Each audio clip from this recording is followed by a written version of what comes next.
السلام عليكم، كي دايرين؟ لاباس عليكم؟ نتمنى تكونوا كاملين على خير وبخير وفي صحه جيده.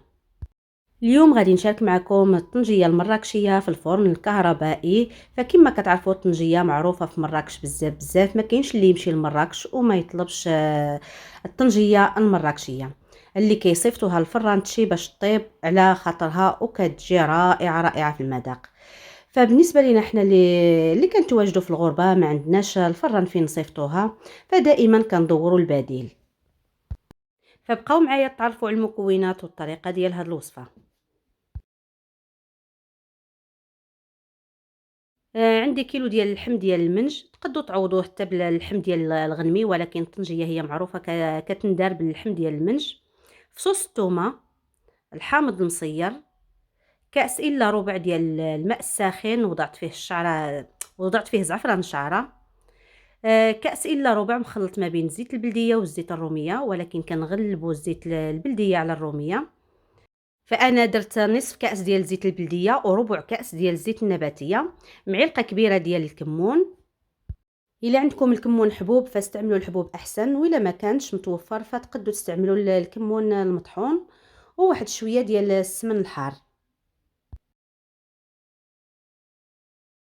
غادي ناخذ الطنجية وغادي نوضع فيه اللحم. هنا راه الكميه ديال اللحم ديروا اللي بغيتو شحال ما بغيتو. غادي نضيفوا الثوم، وكذلك غادي نضيف الحامض المصير. بالنسبه للحامض المصير خصنا نحيدو منه داك العظم اللي كيكون فيه، يعني نفتشوه مزيان الا كان فيه شي عظم ولا نحيدوه.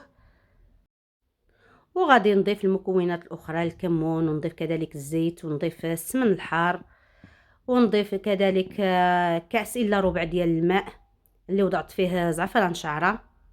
فزعفران شعره راه من المكونات الاساسيه ديال هاد الطنجيه. ومن بعد كنحركوا الطنجيه بهذه الطريقه باش داك اللحم ينسجم مع دوك المكونات كاملين. الطريقه راه ساهله بزاف. من بعد صافي كنغطي هاد الطنجيه بورق الطبخ بهاد الطريقه. انا هنا دوبلت ورق الطبخ، استعملت زوج.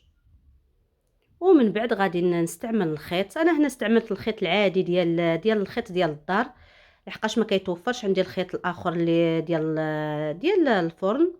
فاستعملت غير الخيط العادي لان غادي نغطيه بالكارت الالومنيوم، وما وقع له والو، يعني الصراحه ما تحرق ما والو كما كتشاهدوا معايا. هذا راه خيط عادي وما وقع له حتى شي حاجه في الفران.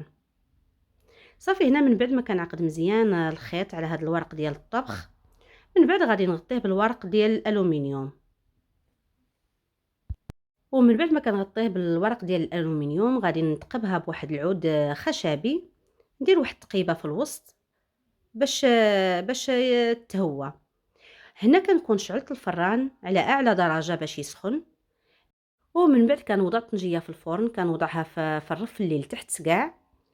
صافي وكنخليها في الاول كنخليها على اعلى درجه اللي هي 250 حتى كتفوت نصف ساعه. من بعد كنقص الفران كنردها على 170. صافي وكنخليها طيب على نار مهيله. تقريبا انا دات لي هنا 3 السوايع. 3 السوايع على حسب الاخر، على حسب اللحم، راه كاين اللي كيطيب دغيا وكاين اللي كيتعطل بزاف. المهم انا دات لي هنا 3 السوايع البنات. وبالنسبه للفرن البنات يكون مشعول من التحت والفوق.